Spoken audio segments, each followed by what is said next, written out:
اعوذ باللہ من الشیطان الرجیم بسم اللہ الرحمن الرحیم یا ایھا الذین آمنوا لا تدخلوا بیوتا غیر بیوتکم حتی تستأنسوا۔ اب اس حوالے سے بہت سے جو احکام آ رہے ہیں، یہ سورہ نور اور سورہ احزاب ان دونوں میں معاشرتی احکامات ہیں۔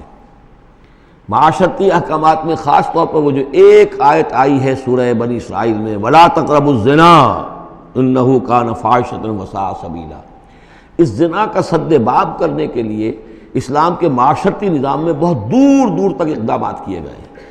قریب مت جاؤ زنا کے، یعنی زنا کو ایریڈیکیٹ کرنا معاشرے میں یہ ایک بہت بڑا آبجیکٹو ہے، اور اس کے لیے دور دور تک اقدامات، مثلا پردہ ہے، ستر ہے، لباس کے احکام دیے گئے ہیں۔ معاشرہ جو ہے ہمارا جو ہے وہ مکسڈ سوسائٹی نہ ہو، مخلوط معاشرہ نہ ہو، مردوں کی ذمہ داریاں علیحدہ ہیں، عورتوں کی علیحدہ ہیں، معاشرہ جو ہے سیگریگیٹڈ ہو، مردوں اور عورتوں کے درمیان اختلاط نہ ہو۔ یہ ساری چیزیں کس کے لیے ہیں؟ یہ اسی لیے ہے کہ یہ در حقیقت اس قدر شدید کشش ہے مرد اور عورت کے اندر، یہ اللہ نے جو دو جنسیں بنائی ہیں، اور اس میں یقیناً جو سیکس کا معاملہ اتنا پورٹنٹ موٹیو ہے کہ اس کو اگر پوری طریقے سے، جیسے گھوڑا بہت منہ زور ہو تو اسے بہت باندھ کر رکھنا پڑے گا اور بڑا اس کو کنٹرول کرنے کے لیے محنت کی ضرورت ہے، اسی طریقے سے اس سیکس کو ڈسپلن کرنا اور صحیح انداز میں اس کو جو ہے ہارنس کرنا، اور اس کے لیے یہ ہے کہ غلط راستوں سے اس کو بچانا، اس کے لیے بڑے دور دور تک احکام دیے گئے، اور یہ پورا معاشرتی نظام اسلام کا اسی بنیاد پہ اب قائم ہے۔ اب اسی میں سے مثلاً یہ گھر کی پرائیویسی بھی ہے۔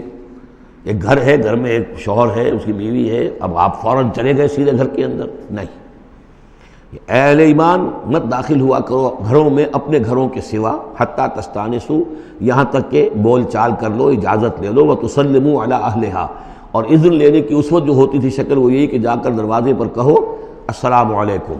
معلوم ہوا کہ کوئی صاحب ہیں کہ جو آئے ہیں، ملنا چاہتے ہیں اور اندر آنا چاہتے ہیں۔ اب اس کے بعد یہ کہ وہ اپنی آئیڈینٹی دیں اور پھر ان کو آنے کی اجازت دی جائے، یہ نہیں کہ بے دھڑک چلے جا رہے ہیں۔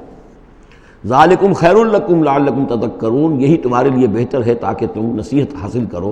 فإن لم تجدوا فیہا احدا فلا تدخلوها، اگر اس گھر میں کوئی نہ ہو تو پھر اس میں داخل مت ہو، حتیٰ یؤذن لکم، یہاں تک کہ تمہیں اجازت دی جائے۔ جو گھر کا مالک ہے وہ اگر اجازت دے کہ ہاں میرا گھر اس وقت خالی ہے، تم اس میں جا سکتے ہو، ورنہ یہ کہ خالی گھر کے اندر جہاں کوئی نہیں ہے داخلے کی اجازت نہیں ہے۔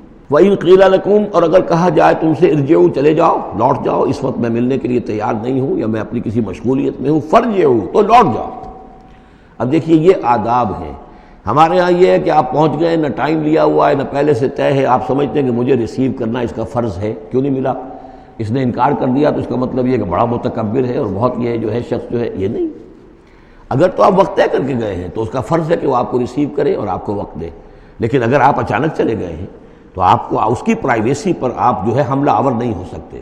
وہ اپنے کس کام میں ہے، کس مشغولیت میں ہے، اس کی کیا اہمیت ہے، آپ تو اس کو نہیں جانتے۔ اگر وہ گھر والا کہہ دیتا ارجعوا، وَإِن قِيلَ لَكُمْ ارْجِعُوا فَارْجِعُوا، تو لوٹ جاؤ، هُوَ أَزْكَىٰ لَكُمْ، یہی تمہارے لیے زیادہ پاک ہے، پاک بازی کا معاملہ، وَاللَّهُ بِمَا تَعْمَلُونَ عَلِيمٌ، اور جو کچھ تم کر رہے ہو اللہ اس سے واقف ہے۔ لَيْسَ عَلَيْكُمْ جُنَاحٌ أَن تَدْخُلُوا بُيُوتًا غَيْرَ مَسْكُونَةٍ، اس میں کوئی حرج نہیں ہے کہ تم داخل ہو جایا کرو ایسے گھروں میں کہ جن میں سکونت نہیں ہے، جس میں کوئی لوگ رہتے نہیں ہیں، ریزیڈینشل نہیں ہے۔ اب گوڈاؤنز ہیں، اب ایسا تو نہیں کہ گوڈاؤنز میں آپ نہیں جا سکتے، سامان پڑا ہوا گودام ہے، آپ جا سکتے۔ فیہا متاع لکم، اس میں تمہارا سامان ہے، تو یہ وہی گودام والی بات ہو گئی۔ واللہ یعلم ما تبدون وما تکتمون، اور اللہ جانتا ہے جو تم ظاہر کرتے ہو، جو کچھ تم چھپاتے ہو۔ یعنی قانون کی اصل روح کو دیکھنا چاہیے کہ یہ جو روکا جا رہا کہ گھروں میں داخل نہ ہو، تو یہ اصل میں جو پرائیویسی ہے گھر کی اور فیملی کی، اصل میں اس کو ملحوظ خاطر رکھا جا رہا ہے، نہ یہ کہ آپ کہیں کہ صاحب اب ہم گودام میں بھی داخل نہیں ہو سکتے جب تک کہ پرمیشن جو لکھی ہوئی ہے وہ ہمیں مل نہ جائے۔ قل للمؤمنین یغضوا من ابصارہم، اہل ایمان سے یہ کہیے اے نبی کہ وہ اپنی نگاہوں کو ذرا نیچا رکھا کریں، وَيَحْفَظُوا فُرُوجَهُمْ، اور اپنی شرمگاہوں کی حفاظت کریں۔ ذَلِكَ أَزْكَىٰ لَهُمْ، یہی ان کے لیے زیادہ پاکیزہ ہے اور زیادہ بہتر ہے۔ إِنَّ اللَّهَ خَبِيرٌ بِمَا يَصْنَعُونَ، یقیناً اللہ تعالیٰ باخبر ہے اس سے کہ جو وہ کر رہے ہیں۔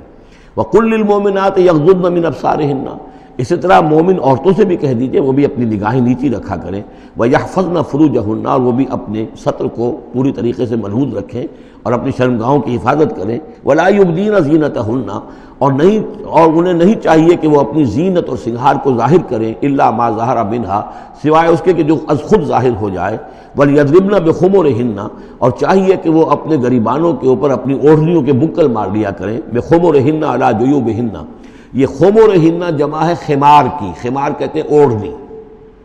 ایک دوسرا لفظ جو ہے وہ آئے گا سورہ احزاب میں، ان دونوں الفاظ کو علیحدہ علیحدہ رکھیے۔ تو یہ ہے کہ اپنے گریبانوں کے اوپر، گویا کہ یہ بھی پرانا ہمیشہ سے لباس، عورت کے لباس میں اوڑھنی بھی تھی اور عورت کے لباس میں چادر بھی تھی۔ چادر وہ لے کر نکلتی تھی جب گھر سے باہر جاتی تھی، اور اوڑھنی وہ رکھتی تھی جبکہ گھر کے اندر ہوتی تھی۔ یہی جو ہماری تہذیب کے اندر ہے، یہ عرب کی تہذیب میں پہلے بھی تھا۔ چہرے کا پردہ نہیں تھا عرب میں، چادر وہ لے کے جاتی تھی تو چادر اپنے اوپر ڈالتی تھی، اور مرد بھی چادر کے بغیر نہیں ہوتے تھے، نہ کوئی مرد بغیر چادر کے نہ عورت، بلکہ چادر ہی سے ایک شخص کا رتبہ معین ہوتا تھا۔ کسی کی چادر بڑی شاندار ہے، دوشالہ اوڑھا ہوا ہے، بہت قیمتی ہے، تو وہ بڑا آدمی ہے، وہ سردار ہے۔ کسی کے بیچارے کی جو ہے معمولی سی چادر ہے۔ اور اسی لیے اس حدیث میں آتا ہے کہ جو شخص تکبر کرتا ہے، الکبر و ردائی، تکبر جو ہے وہ تو میری چادر ہے۔ اور یہ عرب میں یہ بڑا کسی شخص کی توہین کرنی ہوتی تھی، اس کی چادر گھسیٹتے تھے، گویا کہ اس کی عزت جو ہے اس کو کھینچ لیا ہے۔ تو اللہ فرماتا ہے کہ جو تکبر کرتا ہے وہ گویا میری چادر گھسیٹ رہا ہے میرے کندھے سے۔ اس درجے جو ہے اللہ تعالیٰ جو ہے اس میں اپنی توہین محسوس کرتا ہے۔ تو وہ اپنی ان اوڑھنیوں کے بکل مار لیا کریں اپنے گریبانوں پر، یعنی یہ کہ یہ انسان کے لیے، عورت کے لیے، یہ اس کی زینت کا ایک بہت بڑا حصہ ہے۔ اس کی جو بھی چھاتی ہے اس کے لیے ایک اضافی کرتا اس نے پہنا ہوا ہے، لیکن کرتے کے اوپر مزید جو ہے یہ ایک بکل اس کی اوڑھنی کا ہو۔ وَلَا يُبْدِينَ زِينَتَهُنَّ، اس کے سینے کے اوپر یہ اضافی ہو جائے گا، وَلَا يُبْدِينَ زِينَتَهُنَّ، اور نہ وہ ظاہر کریں اپنی زینت کو۔ اب یہ ہے جو محرموں کی فہرست آ رہی ہے، جس کے سامنے عورت کھلے چہرے کے ساتھ آ سکتی ہے بلا حجاب۔ اور یہ اتنی طویل فہرست جو دی گئی ہے، آخر سوچنا چاہیے کہ اللہ تعالیٰ نے یوں ہی ایکسرسائز ان فیوٹیلٹی تو نہیں کی ہے۔ کیا فرق ہے اگر ایک عورت کے چہرے کا پردہ نہیں ہے، وہ باہر نکلتی ہے چادر لے کر، اور یہ کہ اس میں کسی اور کے ساتھ اس کا پردہ چہرے کا نہیں ہے، تو پھر یہ پوری فہرست دینے کی ضرورت کیا ہے؟ میرے نزدیک چہرے کا پردہ اسلام کے اندر لازم ہے، اور اس چہرے کے پردے سے مستثنیٰ ہیں یہ لوگ۔ کون لوگ مستثنیٰ ہیں؟ الا لبعولتہن، ان کے شوہر نمبر ایک، او آبائہن، یا ان کے باپ، اور باپ سے مراد باپ، دادا، چچا، یہ سب چلیں گے۔ او آبائے بعولتہن، یا ان کے شوہروں کے باپ، او ابنائہن، یا ان کے اپنے بیٹے، او ابنائے بعولتہن، یا ان کے شوہروں کے بیٹے، یعنی ان کے شوہروں کی کسی اور بیوی سے اولاد ہے، بیٹے ہیں، تو وہ بھی محرم ہیں، وہ نامحرم نہیں ہے۔ او اخوانہن، یا ان کے اپنے بھائی، او بنی اخوانہن، یا ان کے بھائیوں کے بیٹے، او بنی اخواتہن، یا یہ ہو گئے، او بنی اخواتہن، یا ان کے بھانجے، او نسائہن، یا ان کی عورتیں، اپنی عورتیں، جان پہچان کی عورتیں، عام عورتیں نہیں، نسائہن، او ما ملکت ایمانہن، یا یہ کہ جو ان کے غلام اور ان کی لونڈیاں ہیں۔ اکثر و بیشتر اہل سنت کے نزدیک یہاں مرد غلام مراد نہیں ہے بلکہ لونڈیاں مراد ہیں۔ اب تابعین غیر اولی الاربۃ، یا ایسے تابع لوگ جو کہ صرف خدمت گار ہیں، بعض اوقات ہوتا ہے خاندانی طور پر جو ہے وہ خدمت گار کرنے والے ہیں، باپ بھی کہیں ملازم تھا اسی گھر میں، اب اس کی اولاد بھی وہیں پر ہے، وہ بھی کام کر رہی ہے، بچپن سے وہیں پلے ہیں۔ ایسے لوگ ہوتے ہیں کہ جن کو واقعتاً پھر اس گھر کی خواتین سے اس طرح کا خیال کبھی نہیں آ سکتا کہ ان کے بارے میں وہ کوئی بری بات سوچیں۔ اب تابعین غیر اولی الاربۃ، یا وہ تابع کہ جو کہ کوئی غرض نہیں رکھتے اس قسم کے معاملات سے، من الرجال، مردوں میں سے۔ اب الطفل الذین لم یظہروا علی عورات النساء، یا وہ لڑکے کہ جو ابھی عورتوں کے جو مخفی معاملات ہیں ان سے واقف ہی نہیں، ابھی وہ جنسی جو بھی باتیں ہیں ان سے واقف نہیں ہیں۔ ولا یضربن، یہ اب یہ فہرست مکمل ہو گئی۔ یہ ہیں محرم لوگ جن کے سامنے عورت بغیر چہرے کے پردے کے آ سکتی ہے۔ باقی یہ کہ زینت جو خود بخود ظاہر ہو جائے، اب ظاہر ہے کہ آپ نے چادر بھی لی ہوئی ہے، کسی خاتون نے برقع بھی اوڑھا ہوا ہے، لیکن اب کسی کا قد ہے، ماشاءاللہ وہ قد ایسا ہے، سرو قد ہے کوئی خاتون، تو وہ کہاں چھپائے گی اس قد کو؟ وہ تو ظاہر ہو جائے گا۔ جسم متناسب ہے، اب وہ جسم تو ظاہر ہو جائے گا۔ اس اعتبار سے ما ظہر منہا کو لوگوں نے لے لیا چہرے کے لیے، یہ بالکل غلط ہے۔ چہرے کا تو پردہ میرے نزدیک لازم ہے، اور یہ کہ باقی یہ کہ ان کے سامنے چہرے کے سمیت عورت آ سکتی ہے۔ باقی عورت جو ہے اپنے بیٹے کے سامنے بھی سوائے 3 اعضاء کے اور نہیں کھول سکتی، اپنے بھائی کے سامنے بھی نہیں کھول سکتی۔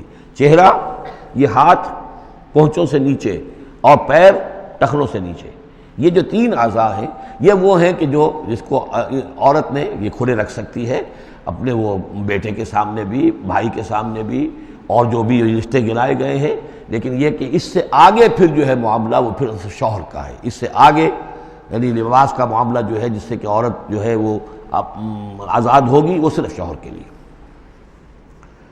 وَلَا يَضْرِبْنَ بِأَرْجُلِهِنَّ لِيُعْلَمَ مَا يُخْفِينَ مِنْ زِينَتِهِنَّ، اور نہ یہ ایسا ہو کہ وہ اپنے پاؤں مار کر چلیں، کوئی زیور جو ہے پاؤں میں پہنا ہوا اس کی جھنکار ہو تاکہ لوگوں جو ہے ادھر متوجہ ہو جائیں۔ لِيُعْلَمَ مَا يُخْفِينَ مِنْ زِينَتِهِنَّ، تاکہ لوگوں کے علم میں آ جائے کہ کیا انہوں نے چیز چھپائی ہوئی ہے اپنی زینت میں سے، کیا زیورات پہنے ہوئے ہیں۔ وَتُوبُوا إِلَى اللَّهِ جَمِيعًا أَيُّهَا الْمُؤْمِنُونَ، اور اے اہل ایمان سب کے سب مل کر اللہ کی جناب میں توبہ کرو، لعلکم تفلحون، تاکہ تم فلاح پاؤ۔ صدق اللہ العظیم۔